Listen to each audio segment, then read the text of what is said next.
On Wednesday, Pope Francis met with leaders of different Christian denominations and also with heads of other religions. The group came to Rome precisely to attend his inaugural Mass. The group was in Rome to attend his inaugural Mass. The leader of the Orthodox Church, Bartholomew I, greeted the Pope and said his humility will bring the Christian message across to a lot of people. La scelta della semplicità da parte della vostra amata e onorata santità ha reso e rende evidente il criterio che vi guida nella scelta dell'essenziale. Ciò riempie di speranza i cuori di tutti i vostri fedeli sparsi nel mondo e in generale di tutti gli uomini.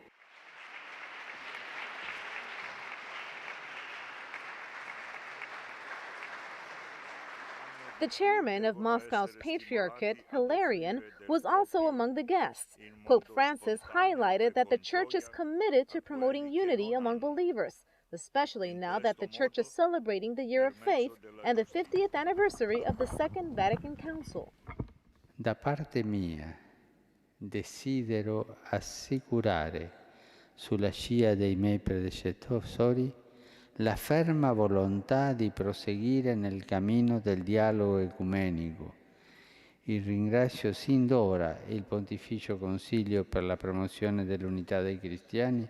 The Pope also greeted Jewish and Muslim representatives. He acknowledged their special relationship with the Church, but he also called on them to make a commitment for a peaceful coexistence.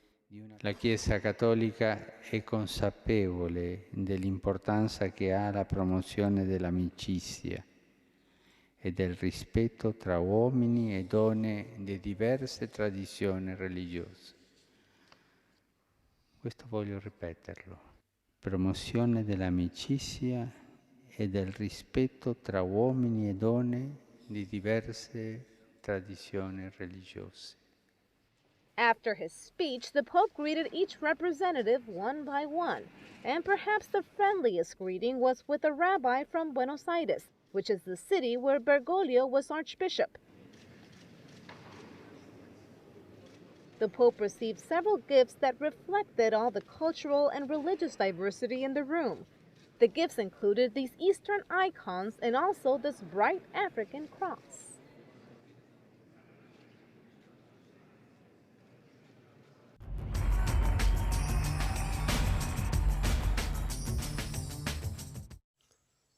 mayambu Amazing Bible Prophecy Ministry na taramna okseri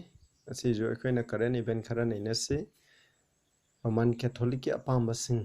Roman Catholic intentions habsi karino habsi ki maramda ekhoina khara nainaminasi aina Roman Catholic singda target tawbanate makoi gi aran ba takpi tambiba adugi maramda ain haijabani masi isagi oiba Bible da phongdokpa ishorgi aningba aduni sinawsing khoi ahanbada ishor da pathana tawse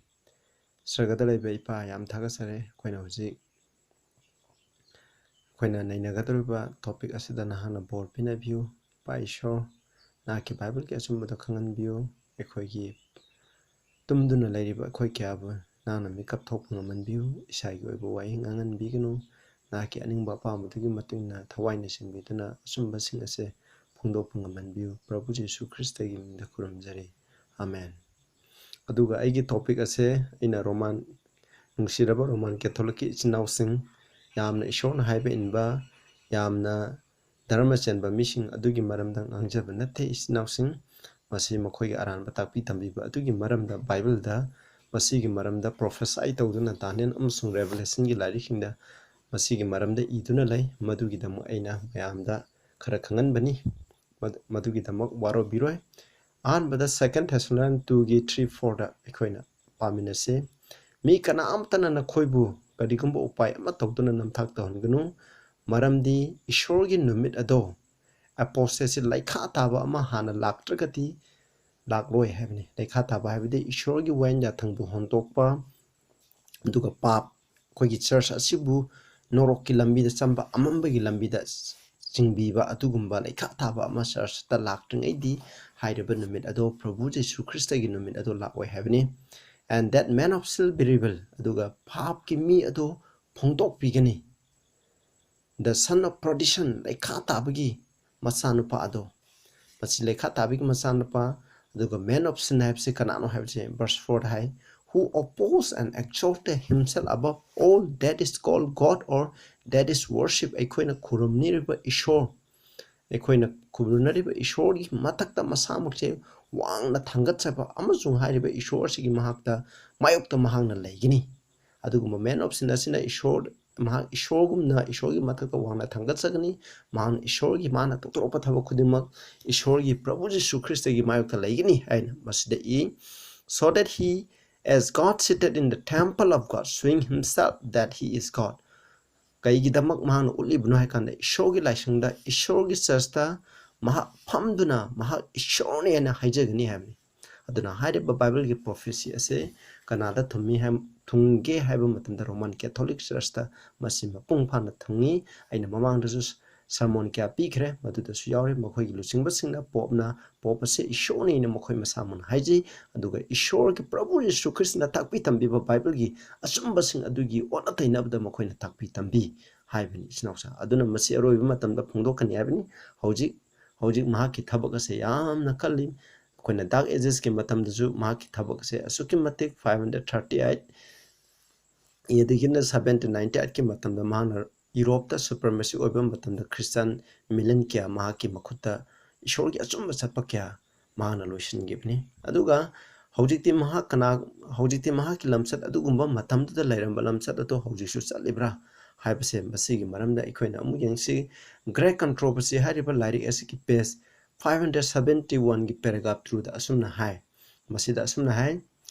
The papacy is just what prophecy declares she would be. And the prophecy Bible na haigibagi matung ina papacy habise masi adum oigini. Ai yaringe ai English ki text nge patna hona jage adu akhoi hoji pakiba text adu da mana hairi adu ko mahaki policy di karino haiba matam da mahaki pandam do phangngai gi da mana tongan ba saglol ama lawi hai adu ga tongan ba magi akhoi na numit semilon haiba numit yungbi makhal मागी मसक माना लेबा मफम अदुगी मतुंग इन होंगबा असंगबा मरक्ता लेरे असंगबा अंगांगबा मरक्ता अंगांगबा लेबाकता लेगा लेबाकी सगलोन होंगबा अदुगुमना Roman Catholic church असिगी मौंग होंगली हैबनी अदुबु होंगलिबा अदु माकी मनुंगददी Canon लिन अमगी महु पुदना महाना lolly है should I fed or not to be kept with heretics nor person suspect of heresy aranba makoigi roman catholic na takpi tambi bese masi nataba takpi tambi bible gi matuna takpi riba achumba takpi riba sing asibu aranba heretic lana takpi tambi basing hai makoigi thajaba se ekhoina thamloidabni makoi da thajaba thamloidabni aduga makoi masama asibu chingnaba mising da thajaba thamloidabni hai si declare ko shall this power whose record for 1,000 years is written in the blood of saints adu khoigi prabhu jesu christ gi matung in dharma chemba mising mi lising gi taduna ko mokoi ne taduna ko chahi lising kya gi record laikhraba asigumba se bin hujik che ma che aseng ba ishor gi church amani haine khoina hujik loksang kadra habni sidai aduga it is not without reason that a claim has been proposed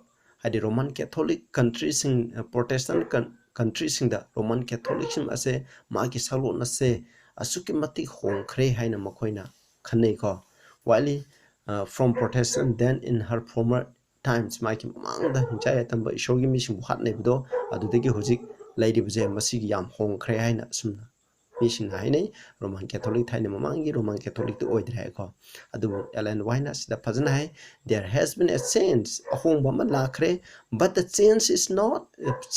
in the papacy masi Roman Catholic da ahongba lakpa nati ahongba ise kana da Protestant sing da lakpani Protestant gi takpi tambi do Roman Catholic matung ne lakpa adugi matung ne lakpani Catholicism indeed resemble much of the Protestantism that now exists. Hojik laiba Protestant takpi tambiri basinga jiga Catholic ka samanare. Maramdi Catholic na takpi bodoro khoigi Protestant ising sound samana takpire because Protestantism has so greatly degenerated since the days of the Reformer. Martin Luther Reformer gi matamdagi na hojiti Protestantism maibje yamna laikha tarakre heavy. Snausing hana sumbagi the mullepam budo hojiti kadaba Roman Catholic na tapaka sa mana takpi tambire karisu khena bhai bse leite ana ikoina Bible ki matun arang kubum bhai bse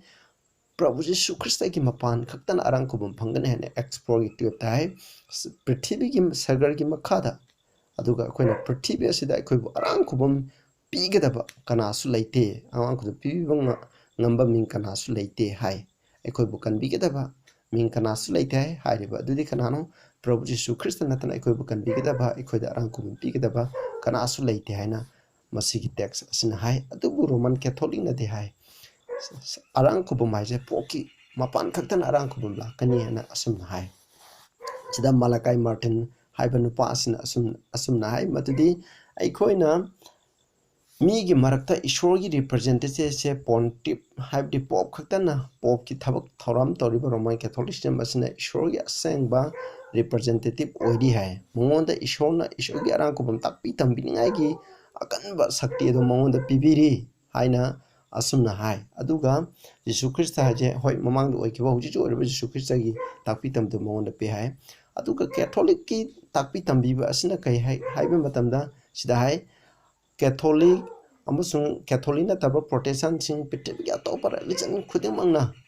makoi religion gi mapana phangliba ishogi arang khubam haibse kana gi mapan khatan hoi Rome da leiriba pop adu khakta gi mapan arang khubam phanggi bani hai akoina leiriba pithibgi tongan to madarban sina makoina arang khubam gi manam tai adu mi amana arang khubam phangwa haibse kana gi mapan phangbano Roman Catholic pop gi mapan phangbani adu makoi gi believers singna tauba afaba thabak adugi mapana phangbani haina Malachi Martin hai masidi blasphemous ni masidi asuki mati aranba takpi tambibani Bible na haibigi matungna arang khubum haibse Prabhu Jesu Christ da thajaba adu khaktagi mapana aikhoina arang khubum phangi haibni aduga makhoina takpi basina Roman Catholic ki pop amasung makhoigi priest sing adu khaktagi mapana arang khubum phangi haina makhoina takpi masidi kwaidigi aranba takpi tambibani adugi damak Bible na masigi organization aran takpi tambiba sing asigi makta shona warning piribni aroibagi warning ase ekhoina piribni aduga sida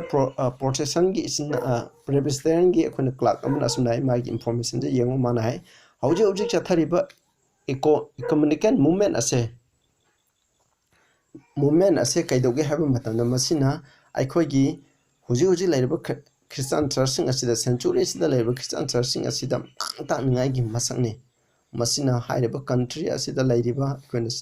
saru yaudraba adu yanglen saru yaudraba koigi saru palang yaudraba organization amada masina masing hanta halali haibadi kano ecumenical asina koigi Protestant church ge sum josalaki ana sunai wisken aduna makoina Christa gi saita adugo mahaki asumbi maikta wangang bakari shu ngamdare aduga small wonder that evil progress as it does spiritual darkness become more intense as the year go by asina maram moiduna aikoina sum pixel aduga aikoigi thawai amamba se masiju noma gi asum hanjalakle haina mangna hai aduga asumna mana makhata na hai nakhoina Christian gi haidi akoina Protestant is now sing church laidiba mayam asebu nakhoina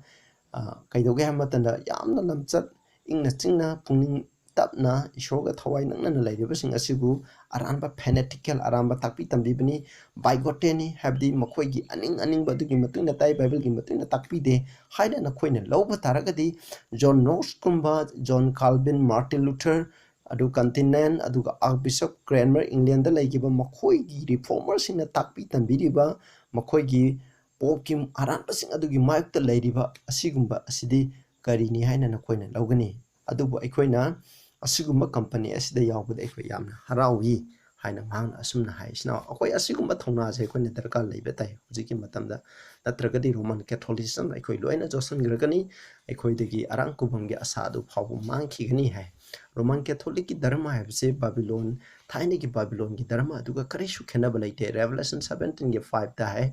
mahaki marai bakta maming ama madudi mystery Babylon the great the murders of harlots octabising gi mama achauba mama angakpi Babylon haina abomination of the earth pithibhi ki tukchabising adugi pikthan bahaina Bible na describe toy maramdi mahaki thakpi tambiriba mahaki maramsal lairiba khudingma ase masiga sa mane isnausa aduna ꯑꯩꯈꯣꯏꯅ ꯄ꯭ꯔꯤꯊꯤꯕꯤꯗ ꯂꯩꯔꯤꯕ religion ꯈꯨꯗꯤꯡꯃꯛꯁꯦ ꯂꯩꯔꯤꯕ religion ꯈꯨꯗꯤꯡꯃꯛꯁꯦ ꯀꯗꯥꯏꯗꯒꯤ ꯍꯧꯔꯛꯈꯤ ꯕꯥꯕꯤꯜ ꯍꯥꯏꯔꯤꯕ ꯃꯐꯝ ꯑꯗꯨꯗꯒꯤ ꯅꯤꯝꯔꯣꯗꯇꯒꯤ ꯂꯣꯏꯅ ꯍꯧꯔꯛꯈꯤꯕ ꯉꯥꯛꯇꯅꯤ ꯏꯆꯤꯟ ꯏꯅꯥꯎꯁꯤꯡ ꯁꯤꯗ ꯑꯁꯨꯝꯅ ꯍꯥꯏ ꯐꯦꯠ ꯑꯣꯐ ꯑꯋꯥꯔ ꯐꯥꯗꯔ ꯁꯤꯗ ꯀꯥꯔꯗꯤꯅꯦꯜ ꯒꯤꯕꯣꯟꯁꯅ ꯄꯦꯖ 106ꯗ ꯑꯁꯨꯝꯅ ꯍꯥꯏ ꯗ penetration of the religion of Babylon became so general and well known that Rome was called the New Babylon. ꯑꯗꯨꯅ ꯕꯥꯕꯤꯂꯣꯟꯒꯤ ꯙꯔꯃ ꯍꯥꯏꯁꯦ ꯄ꯭ꯔꯤꯊꯤꯕꯤꯒꯤ ꯃꯐꯝ ꯈꯨꯗꯤꯡꯃꯛꯇ ꯖꯦꯅꯔꯦꯜ ꯑꯣꯏꯕ ꯙꯔꯃꯁꯤꯡꯗ ꯂꯣꯏ ꯂꯧꯁꯤꯟꯈ꯭ꯔꯦ ꯑꯗꯨꯗ ꯅꯠꯇꯅ ꯍꯧꯖꯤꯛ ꯔꯣꯝ ꯍꯥꯏꯕꯁꯦ ꯃꯁꯤꯕꯨ ꯅ꯭ꯌꯨ ꯕꯥꯕꯤꯂꯣꯟ ꯍꯥꯏꯅ ꯈꯪꯅꯩ ꯍꯥꯏꯕꯅꯤ ꯔꯣꯃꯥꯟ ꯀꯦꯊꯣꯂꯤꯛ ꯑꯁꯦ ꯑꯩꯈꯣꯏꯅ ꯕꯥꯏꯕꯜꯒꯤ ꯃꯇꯨꯡ ꯏꯟꯅ ꯅ꯭ꯌꯨ ꯕꯥꯕꯤꯂꯣꯟ ꯈꯪꯅꯩ ꯃꯔꯝꯗꯤ ꯃꯥꯒꯤ ꯇꯝꯕꯤꯕꯗꯣ ꯑꯩꯈꯣꯏꯅ ꯊꯥꯏꯅꯒꯤ ꯕꯥꯕꯤꯂꯣꯟ ꯑꯗꯨꯒ ꯆꯞ ꯃꯥꯟꯅꯩ ꯕꯥꯕꯤꯂꯣꯟꯅ ꯇꯝꯕꯤꯕ ꯑꯔꯥꯟꯕꯁꯤꯡ ꯍꯧꯖꯤꯛꯀꯤꯁꯤꯒ ꯆꯞ ꯃꯥꯟꯅꯩ ꯃꯄꯥꯟ ꯊꯣꯡꯗ ꯈ꯭ꯔꯤꯁꯇꯤꯌꯥꯟꯒꯤ ꯍꯥꯏꯕ ꯃꯤꯡ ꯑꯗꯣ ꯂꯧꯕꯅꯤ ꯍꯥꯏ ꯑꯗꯨꯅ ꯃꯈꯣꯏꯒꯤ ꯌꯥꯝ ꯁꯥꯊꯤꯕꯁꯦ ꯃꯈꯣꯏꯒꯤ ꯙꯔꯃ ꯇꯝꯕꯤꯕꯁꯦ ꯀꯩꯅꯣ ꯑꯦꯗꯣꯜꯐ ꯍꯤꯠꯂꯔ ꯃꯁꯥꯃꯛꯅꯁꯨ ꯍꯥꯏꯀꯣ 1941ꯗ I am now as before Catholic and will remain so ꯑꯩꯁꯦ ꯃꯃꯥꯡꯗꯩꯁꯨ ꯀꯦꯊꯣꯂꯤꯛ ꯑꯣꯏꯗꯨꯅꯁꯨ ꯂꯩꯒꯅꯤ ꯍꯥꯏꯕꯅꯤ ꯑꯗꯨꯅ ꯍꯤꯠꯂꯔ ꯑꯁꯤꯅ ꯃꯥꯅ ꯍꯥꯠꯈꯤꯕ ꯖꯤꯎꯁ ꯃꯁꯤꯡꯗꯤ ꯑꯁꯨꯛꯀꯤ ꯃꯇꯤꯛ 6 ꯃꯤꯂꯤꯌꯟ ꯖꯤꯎꯁ ꯍꯥꯠꯂꯤꯕ ꯃꯍꯥꯛꯅꯤ ꯃꯍꯥꯛꯀꯤ ꯙꯔꯃꯁꯦ ꯔꯣꯃꯥꯟ ꯀꯦꯊꯣꯂꯤꯖꯝꯁꯤ ꯃꯈꯣꯏꯗꯗꯤ ꯃꯤ ꯍꯥꯠꯄ ꯇꯨꯞꯄ ꯃꯈꯣꯏꯒꯤ ꯑꯔꯥꯟꯕ ꯇꯥꯛꯄꯤ ꯃꯈꯣꯏꯒꯤ ꯙꯔꯃ ꯑꯁꯤꯒꯤ ꯃꯇꯨꯡ ꯏꯟꯅ ꯇꯥꯛꯄꯤꯗꯕ ꯃꯤꯁꯤꯡ ꯍꯥꯠꯄ ꯇꯨꯞꯄ ꯍꯥꯏꯕꯁꯦ ꯃꯈꯣꯏꯒꯤ ꯃꯇꯨꯡ ꯏꯟꯅ ꯆꯠꯇꯕ ꯍꯥꯏꯕꯁꯦ ꯃꯈꯣꯏꯗꯗꯤ ꯄꯥꯞ ꯀꯔꯤꯁꯨ ꯂꯩꯇꯦ ꯏꯁꯣꯔꯅ ꯃꯈꯣꯏꯗ ꯕꯣꯔ ꯄꯤꯔꯝꯅꯤ ꯍꯥꯏꯅ ꯇꯥꯛꯄꯤ ꯇꯝꯕꯤꯔꯝꯅꯤ ꯑꯗꯨ ꯕꯥꯏꯕꯜꯗꯗꯤ ꯑꯁꯨꯝꯅ ꯍꯥꯏ ꯑꯁꯨꯝꯅ ꯍꯥꯏꯗꯦꯀꯣ ꯏꯆꯤꯟ ꯏꯅꯥꯎꯁꯤꯡ ꯑꯗꯨ ꯑꯩꯈꯣꯏꯅ ꯌꯦꯡꯁꯦ ꯑꯩꯈꯣꯏꯅ ꯄꯥꯄꯤꯁꯤꯅ ꯑꯃꯦꯔꯤꯀꯥꯁꯦ ꯀꯦꯞꯆꯔ ꯇꯧꯕ ꯀꯌꯥꯝ ꯄꯥꯝꯃꯤ ꯍꯥꯏꯕꯁꯦ ꯑꯩꯈꯣꯏ ꯃꯁꯤ ꯌꯦꯡꯁꯦ ꯃꯔꯝꯗꯤ ꯔꯣꯃꯥꯟ ꯀꯦꯊꯣꯂꯤꯛꯅ ꯑꯃꯦꯔꯤꯀꯥꯁꯦ ꯀꯦꯞꯆꯔ ꯇꯧꯕ ꯃꯇꯝꯗ ꯄ꯭ꯔꯤꯊꯤꯕꯤ ꯄꯨꯝꯅꯃꯛ ꯀꯦꯞꯆꯔ ꯇꯧꯕ ꯆꯞ ꯃꯥꯟꯅꯩ ꯃꯔꯝꯗꯤ ꯑꯃꯦꯔꯤꯀꯥꯅ ꯇꯧꯕ ꯈꯨꯗꯤꯡꯃꯛ ꯄ꯭ꯔꯤꯊꯤꯕꯤ ꯂꯩꯕꯥꯛꯁꯤꯡꯅ ꯂꯣꯏꯅ ꯇꯝꯅꯔꯦ ꯑꯗꯨꯅ ꯃꯥꯅ ꯍꯥꯏꯕꯗꯨꯒꯤ ꯃꯇꯨꯡ ꯏꯟꯅ ꯄ꯭ꯔꯤꯊꯤꯕꯤ ꯂꯩꯕꯥꯛꯁꯤꯡꯅ ꯑꯌꯥꯝꯕꯅ ꯂꯣꯏ ꯆꯠꯅꯔꯛꯀꯅꯤ ꯍꯧꯖꯤꯛ ꯌꯦꯡꯁꯦ ꯔꯣꯃꯥꯟ ꯀꯦꯊꯣꯂꯤꯛꯀꯤ ꯑꯃꯠꯇ ꯉꯥꯏꯕ ꯃꯥꯒꯤ ꯃꯣꯇꯣꯗꯤ ꯀꯩꯅꯣ ꯍꯥꯏꯀꯥꯟꯗ ꯔꯣꯃꯥꯟ ꯀꯦꯊꯣꯂꯤꯛꯁꯤꯡ ꯑꯁꯦ ꯔꯣꯃꯥꯟ ꯀꯦꯊꯣꯂꯤꯛꯀꯤ ꯃꯦꯝꯕꯔꯁꯤꯡ ꯑꯁꯤ ꯈꯛꯇꯒꯤꯅꯤ ꯑꯗꯨꯒ all heretics ꯍꯥꯏꯗꯤ ꯔꯣꯃꯥꯟ ꯀꯦꯊꯣꯂꯤꯛ ꯅꯠꯇꯕ ꯑꯇꯣꯞꯄ ꯄ꯭ꯔꯣꯇꯦꯁꯟꯁꯤꯡ ꯑꯇꯣꯞꯄ ꯙꯔꯃꯁꯤꯡ ꯂꯩꯕ ꯈꯨꯗꯤꯡꯃꯛꯁꯦ ꯑꯩꯈꯣꯏꯅ ꯃꯥꯏꯊꯤꯕ ꯑꯦꯠ ꯗ ꯕꯦꯂꯣꯠ ꯕꯣꯛꯁ ꯚꯣꯠꯇ ꯑꯣꯏꯔꯁꯨ ꯑꯩꯈꯣꯏꯅ ꯃꯥꯏꯊꯤꯕ ꯄꯤꯒꯗꯕꯅꯤ ꯍꯥꯏꯕꯁꯤ ꯃꯈꯣꯏꯒꯤ ꯑꯄꯥꯝꯕꯅꯤ ꯑꯩꯈꯣꯏꯒꯤ ꯍꯣꯂꯤ ꯐꯥꯗꯔ ꯄꯣꯞꯅ ꯍꯥꯏ ꯃꯗꯨꯗꯤ ꯑꯩꯈꯣꯏꯅ ꯑꯔꯥꯟꯕ ꯅꯦꯒꯦꯇꯤꯞ ꯇꯦꯛꯇꯤꯛꯁ ꯑꯔꯥꯟꯕ ꯂꯥꯜꯂꯣꯡ ꯁꯤꯖꯤꯟꯅꯕꯁꯤ ꯌꯥꯝꯅ ꯇꯝꯊꯤꯅꯤꯡꯉꯥꯏꯅꯤ ꯍꯥꯏꯕꯅꯤ ꯍꯥꯏꯗꯤ ꯃꯈꯣꯏꯒꯤꯗꯗꯤ ꯃꯥꯏ ꯄꯥꯛꯄ ꯑꯇꯣꯞꯄ ꯂꯩꯕꯥꯛꯁꯤꯡꯗꯗꯤ ꯌꯥꯝꯅ ꯇꯝꯊꯤꯕꯒꯤ ꯃꯁꯛ ꯑꯣꯏꯍꯟꯕ ꯍꯥꯏꯕꯅꯤ ꯑꯗꯨ ꯔꯣꯃꯥꯟ ꯀꯦꯊꯣꯂꯤꯛꯀꯤ ꯄꯣꯞꯀꯤ ꯑꯄꯥꯝꯕꯗꯤ ꯀꯩꯅꯣ ꯍꯥꯏꯔꯤꯕ ꯀꯦꯊꯣꯂꯤꯛ 100% ꯍꯥꯏꯕꯁꯦ ꯊꯕꯛ ꯈꯨꯗꯤꯡꯃꯛꯇ 100% ꯔꯣꯃꯥꯟ ꯀꯦꯊꯣꯂꯤꯛꯅ ꯑꯣꯏꯒꯗꯕꯅꯤ ꯍꯥꯏꯕꯅꯤ ꯑꯗꯨꯅ ꯃꯤꯅ ꯃꯁꯤ ꯆꯤꯡꯅꯗꯨꯅ ꯔꯣꯃꯥꯟ ꯁꯔꯀꯥꯔꯒꯤ ꯊꯕꯛ ꯈꯨꯗꯤꯡꯃꯛꯇ ꯖꯣꯕ ꯈꯨꯗꯤꯡꯃꯛ ꯄꯤꯕ ꯃꯇꯝꯗ ꯄ꯭ꯔꯣꯇꯦꯁꯇꯥꯟꯇꯒꯤ ꯔꯣꯃꯥꯟ ꯀꯦꯊꯣꯂꯤꯛꯁꯤꯡꯗ ꯍꯦꯟꯅ ꯂꯣꯟꯅ ꯄꯤꯒꯗꯕꯅꯤ ꯍꯥꯏꯔꯤꯕ ꯄꯤꯕꯁꯤꯗ ꯆꯤꯡꯅꯕ ꯃꯤꯉꯣꯟꯗ ꯐꯥꯎꯍꯜꯂꯣꯏꯗꯕꯅꯤ ꯑꯗꯨ ꯖ꯭ꯌꯨꯁ ꯂꯩꯔꯤꯕ ꯑꯇꯣꯞꯄ ꯙꯔꯃ ꯂꯩꯕꯁꯤꯡ ꯑꯁꯤꯗꯒꯤ ꯑꯥꯔꯒꯨꯁ ꯑꯣꯐ ꯒꯤꯜꯔꯣꯏꯅ ꯍꯥꯏꯕꯅꯤ ꯃꯁꯤ ꯃꯈꯣꯏꯒꯤ ꯑꯄꯥꯝꯕꯅꯤ ꯑꯗꯨꯅ ꯔꯣꯃꯥꯟ ꯀꯦꯊꯣꯂꯤꯛ ꯑꯦꯅꯤ ꯂꯩꯕꯥꯛ ꯑꯃꯗ ꯔꯣꯃꯥꯟ ꯀꯦꯊꯣꯂꯤꯛꯅ ꯗꯣꯃꯤꯅꯦꯠ ꯇꯧꯕ ꯂꯩꯕꯥꯛ ꯅꯠꯇ꯭ꯔꯒ ꯃꯈꯣꯏꯅ ꯂꯩꯕ ꯃꯐꯝꯗ ꯖꯣꯕ ꯈꯨꯗꯤꯡꯃꯛꯇ ꯔꯣꯃꯥꯟ ꯀꯦꯊꯣꯂꯤꯛꯅ ꯄꯥꯏꯁꯤꯟꯅꯕ ꯍꯣꯠꯅꯕꯁꯦ ꯃꯈꯣꯏꯒꯤ ꯑꯄꯥꯝꯕꯅꯤ ꯖꯖꯠ ꯈꯨꯗꯤꯡꯃꯛꯅ ꯆꯠꯂꯒ ꯃꯈꯣꯏꯒꯤ ꯂꯩꯕꯥꯛꯀꯤ ꯄ꯭ꯔꯤꯊꯤꯕꯤ ꯃꯐꯝ ꯈꯨꯗꯤꯡꯃꯛꯀꯤ ꯋꯥꯌꯦꯜ ꯊꯧꯗꯥꯡ ꯈꯨꯗꯤꯡꯃꯛꯇ ꯃꯈꯣꯏꯅ ꯁꯔꯨꯛ ꯌꯥꯁꯤꯟꯕ ꯑꯗꯨꯒ ꯃꯔꯨꯑꯣꯏꯅ ꯑꯃꯦꯔꯤꯀꯥ ꯍꯥꯏꯔꯤꯕ ꯂꯩꯕꯥꯛ ꯑꯁꯤꯗ ꯃꯈꯣꯏꯒꯤ ꯑꯄꯥꯝꯕꯅꯤ ꯃꯈꯣꯏꯅ ꯁꯤꯇꯤꯖꯦꯟ ꯑꯣꯏꯒꯅꯤ ꯑꯃ ꯇꯧꯔꯛꯀꯅꯤ ꯊꯥꯖꯟꯕ ꯍꯥꯏꯕꯁꯦ ꯃꯁꯤꯅꯤ ꯑꯗꯨꯒ ꯁꯤꯗ there is ere long to be a state religion in this country the state religion is to be Roman Catholic America hariba asigi state religion je Roman Catholic oigidabni habni mamangdagi ko masi oigidabni habni masina mokoi ahanbada mokoina Roman Catholic sina pigidaba pot khudimasu kaidoba Roman Catholic ki mising asina hariba laiba asida magi ascendancy mana thagwana kakhalingai ge magi pham hena chawkhalingai gi damak laiba asida bot pigidabni habni aduna legislation laiba ki wayan thawda ain semba khudingmaktasu masi isorgi aningbah habdi popna haibatugi matung ina masi doina tawgadamni laiba ke wayan thawda tawgadamni education habisi Roman Catholic authority ki makhada control tawgadamni chumabni masi America da laiba ayamba college university khudimma judgesina control tawba ngaktani sinawsing masi section view aduga isagi oiba mi lanai gi opinion piba aduga press tagi ngangakpa khudimma ase masisu मखोई मखादा मखोइना control तौगदमनी अदुगा option कैमरम जिको secular आमना पीरिब option कैमरम से मसिजु लखथोकदमनी मसिगी ससासिगी मखादा लखथोकदमनी आदब मखैदुना लान तौगदमनी हटकदमनी हाइबसे मखोइकी अपाम ओइना लैरी अमु एखोइना यंगसे मसिमंगनी मखोइना पामजे एजुकेशन पृथ्वीगी मफम खुदिमुता लैरबा कॉलेज यूनिवर्सिटी लैरबा डॉक्टरेट डिग्री हाजु अचोब खुदिमुच रोमन कैथोलिक की मखादा लोइना लैबा ngатane ऑक्सफोर्ड कैम्ब्रिज हाइगरा अमा लैरब खुदिमुचे कईगिनो हाइदे पृथ्वी से एजुकेशन की मपाना पृथ्वी ता लैरब खुदिम रिलीजन खुदिम कंट्री खुदिमक से मखोइना खुदुम चलगा पोपना ꯄꯨꯝꯅꯃꯛꯀꯤ ꯃꯀꯣꯛꯇ ꯑꯣꯏꯅ ꯄꯥꯟꯕꯗꯣ ꯃꯁꯤ ꯃꯈꯣꯏꯒꯤ ꯑꯄꯥꯝꯕꯅꯤ ꯑꯗꯨ ꯃꯁꯤ ꯊꯨꯡꯅꯉꯥꯏꯒꯤꯗꯃꯛ ꯃꯈꯣꯏꯅ ꯑꯃꯦꯔꯤꯀꯥ ꯀꯦꯞꯆꯔ ꯇꯧꯅꯕ ꯀꯟꯅ ꯍꯣꯠꯅꯔꯛꯏ ꯍꯥꯏꯕꯅꯤ ꯑꯗꯨꯒ ꯁꯤꯗꯩꯗꯁꯨ ꯁꯨꯝꯅ ꯍꯥꯏ undoubtedly it is the intention of the Pope to possess this country ꯍꯥꯏꯗꯤ ꯑꯃꯦꯔꯤꯀꯥ ꯑꯁꯦ ꯃꯈꯣꯏꯅ ꯈꯨꯗꯨꯝ ꯆꯟꯕ ꯃꯈꯣꯏꯒꯤ ꯑꯣꯏꯅ ꯂꯧꯁꯤꯟꯕ ꯍꯥꯏꯕꯁꯦ ꯃꯁꯤ ꯆꯤꯡꯅꯕ ꯌꯥꯎꯗꯅ ꯃꯁꯤ ꯄꯣꯞꯀꯤ ꯑꯄꯥꯝꯕꯅꯤ ꯄꯣꯞꯅ ꯆꯤꯡꯅꯕ ꯌꯥꯎꯗꯅ ꯄꯥꯝꯕꯅꯤ ꯍꯥꯏꯕꯅꯤ ꯑꯗꯨꯅ ꯃꯍꯥꯛꯀꯤ ꯑꯄꯥꯝꯕꯁꯦ ꯊꯨꯡꯍꯟꯅꯤꯡꯉꯥꯏꯗꯃꯛ ꯖꯖꯨꯁꯤꯡ ꯔꯣꯃꯥꯟ ꯀꯦꯊꯣꯂꯤꯛꯀꯤ ꯄ꯭ꯔꯤꯂꯔꯁꯤꯡ ꯄ꯭ꯔꯤꯁꯁꯤꯡ ꯑꯁꯤꯅꯀꯣ ꯃꯁꯤꯒꯤ ꯑꯁꯨꯛꯀꯤ ꯃꯇꯤꯛ ꯃꯇꯦꯡ ꯄꯥꯡꯗꯨꯅ ꯂꯩ ꯍꯥꯏ ꯃꯁꯤꯗ ꯑꯁꯨꯝꯅ ꯍꯥꯏ ꯃꯁꯤ ꯃꯈꯣꯏ ꯑꯄꯥꯝꯕꯅꯤ ꯑꯗꯨꯅ ꯍꯧꯖꯤꯛ ꯀꯟꯅꯃꯛ ꯃꯈꯣꯏ ꯖꯖꯨꯁꯤꯡ ꯑꯗꯨꯒ ꯄ꯭ꯔꯤꯂꯔꯁꯤꯡ ꯄ꯭ꯔꯤꯁꯁꯤꯡ ꯑꯗꯨꯅ ꯀꯥꯔꯗꯤꯅꯦꯜ ꯂꯩꯔꯤꯕꯁꯤꯡ ꯑꯁꯤꯅ ꯔꯣꯃꯥꯟ ꯑꯃꯦꯔꯤꯀꯥꯗ ꯂꯩꯔꯤꯕ ꯈꯨꯗꯤꯡꯃꯛ ꯑꯁꯤꯅ ꯃꯈꯣꯏꯅ ꯍꯥꯏꯔꯤꯕ ꯑꯃꯦꯔꯤꯀꯥꯁꯤ ꯌꯣꯛꯁꯟꯅꯤꯡꯉꯥꯏꯒꯤꯗꯃꯛ ꯀꯟꯅ ꯍꯣꯠꯅꯔꯤꯕꯅꯤ ꯍꯣꯠꯅꯕꯗꯨꯅ ꯑꯩꯅ ꯃꯃꯥꯡꯗꯁꯨ ꯍꯥꯏꯈ꯭ꯔꯦ ꯁꯨꯄ꯭ꯔꯤꯝ ꯀꯣꯔꯠꯁꯨ ꯃꯈꯣꯏꯒꯤ ꯖꯁ 6ꯅꯤ ꯁꯨꯄ꯭ꯔꯤꯝ ꯀꯣꯔꯠꯇ ꯌꯥꯎꯔꯤꯁꯦ ꯈ꯭ꯋꯥꯏꯒꯤ ꯃꯀꯣꯛꯇꯨꯁꯨ ꯃꯈꯣꯏꯒꯤ ꯔꯣꯃꯥꯟ ꯀꯦꯊꯣꯂꯤꯛꯅꯤ ꯍꯥꯏꯕꯁꯦ ꯑꯩꯈꯣꯏꯅ ꯈꯪꯒꯗꯕꯅꯤ 7 ꯂꯩꯕꯒꯤ ꯃꯅꯨꯡꯗ ꯂꯣꯏ ꯀꯦꯞꯆꯔ ꯇꯧꯔꯦ ꯑꯗꯨꯒ ꯄ꯭ꯔꯁꯤꯗꯦꯟ ꯐꯥꯎꯕꯀꯣ ꯍꯧꯖꯤꯛ ꯖꯣ ꯕꯥꯏꯗꯦꯟꯅ ꯑꯣꯏꯅꯤꯡꯉꯥꯏꯒꯤꯗꯃꯛ ꯍꯣꯠꯅꯔꯦ ꯑꯗꯨꯕꯨ ꯏꯔꯥꯡꯗꯤ ꯀꯟꯅ ꯊꯣꯛꯂꯛꯀꯗꯧꯔꯤ ꯃꯁꯤꯒꯤ ꯃꯇꯥꯡꯗ ꯆꯌꯦꯠꯅꯕ ꯈꯟꯅꯕ ꯌꯥꯝ ꯂꯥꯛꯀꯗꯧꯔꯤ ꯏꯆꯤꯟ-ꯏꯅꯥꯎꯁꯤꯡ ꯃꯁꯤꯗ ꯑꯃꯨꯛ ꯍꯥꯏ ꯑꯃꯨꯛ ꯀꯦꯊꯣꯂꯤꯛꯅ ꯀꯣ ꯃꯦꯖꯣꯔꯤ ꯍꯥꯏꯔꯤꯕ ꯑꯃꯦꯔꯤꯀꯥꯗ ꯃꯦꯖꯣꯔꯤꯇꯤꯁꯦ ꯅ꯭ꯌꯨꯃerical ꯃꯦꯖꯣꯔꯤꯇꯤꯗ ꯀꯦꯊꯣꯂꯤꯛꯅ ꯐꯪꯕ ꯇꯥꯔꯒꯗꯤ ꯑꯃꯦꯔꯤꯀꯥꯗ ꯀꯩꯗꯧꯕ ꯔꯤꯂꯤꯖꯤꯌꯁ ꯐ꯭रीडम ꯐꯪꯉꯔꯣꯏ ꯍꯥꯏꯅ ꯄ꯭ꯔꯣꯇꯦꯁꯟ ꯏꯆꯤꯟ-ꯏꯅꯥꯎꯁꯤꯡꯅ ꯍꯥꯏꯕꯗꯤ ꯑꯩꯈꯣꯏꯒꯤ ꯌꯦꯡꯅꯕꯁꯤꯡꯅ ꯍꯥꯏ ꯃꯁꯤ ꯑꯩꯈꯣꯏꯒꯤꯁꯨ ꯊꯥꯖꯕꯅꯤ ꯍꯥꯏꯁꯤ ꯃꯈꯣꯏꯅ ꯍꯥꯏ ꯃꯔꯝꯗꯤ ꯋꯥꯟꯁ ꯀꯦꯊꯣꯂꯤꯛꯅ ꯑꯃꯦꯔꯤꯀꯥꯁꯦ ꯁꯥꯁꯟ ꯇꯧꯕ ꯇꯥꯔꯗꯤ ꯑꯩꯈꯣꯏꯅ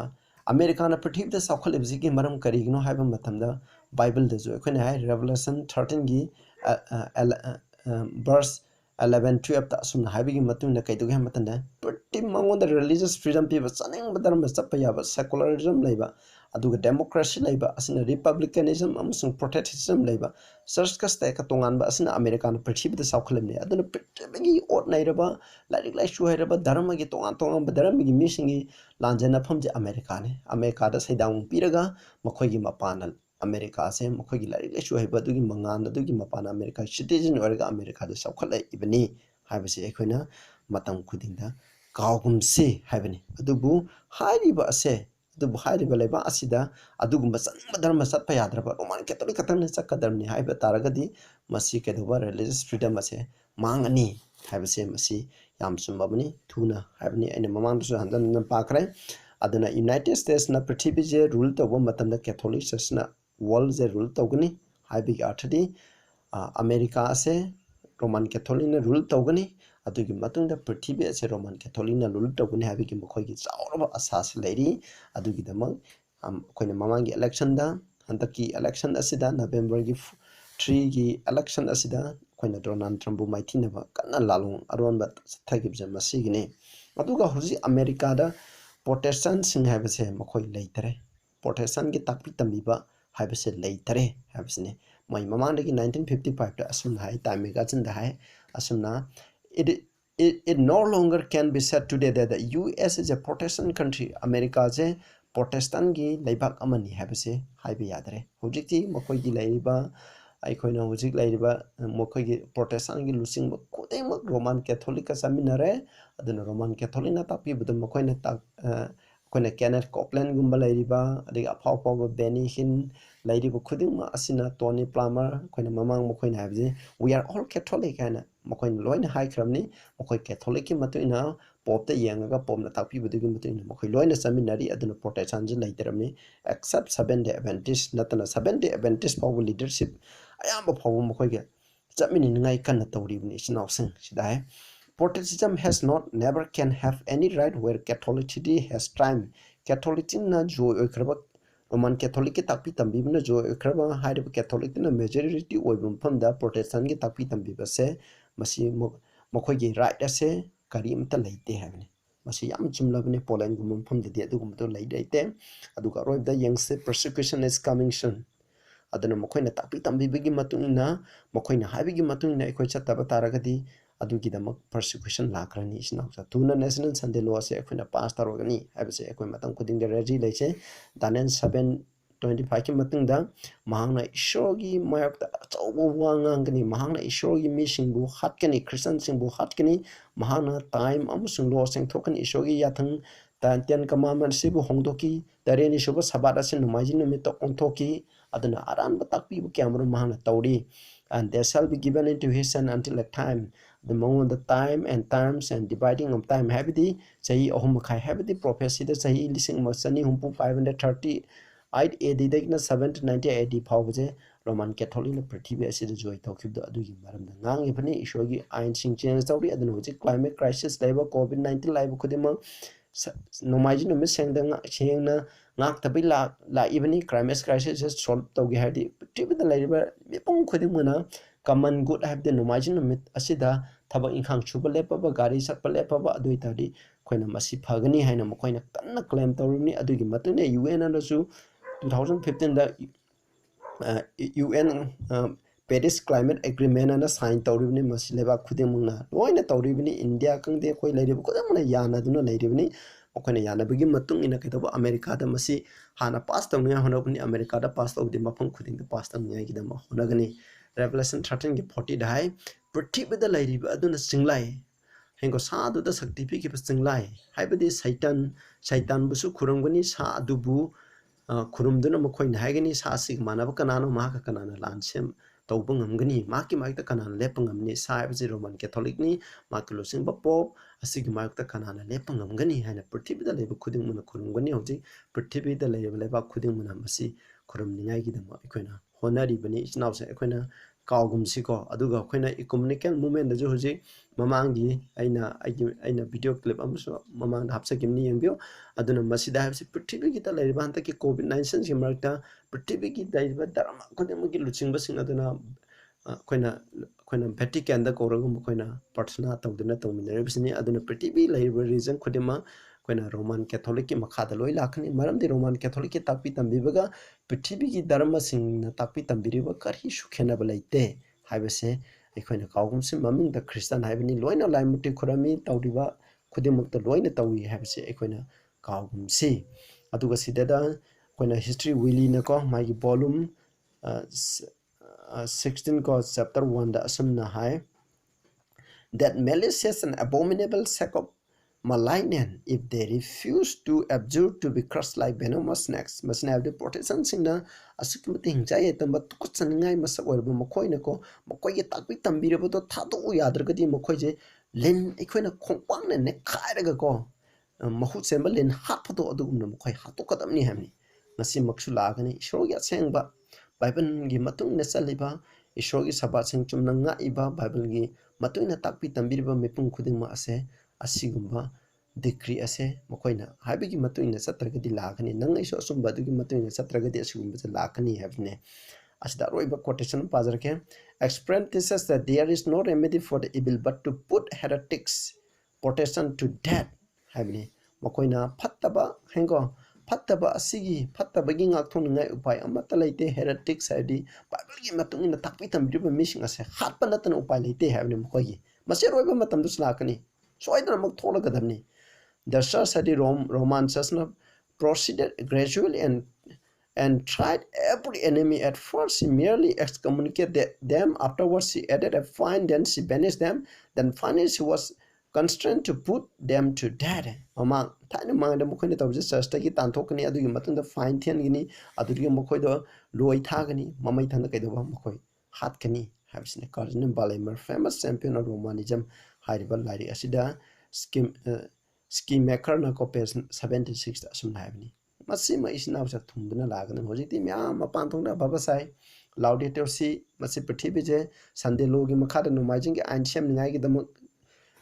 siamba Pro Francis ki magi ahanba encyclical ni anduga mamangi da phongkhiba khona fertility ma pantong yamna prithvi da leiriba koi isna khodima loina isna ngatani akoi loina nusina laigidamni akoi je family ama oina khangadabani lairaba singju mateng pagadam haina ma ki mapan tongda yamna phajana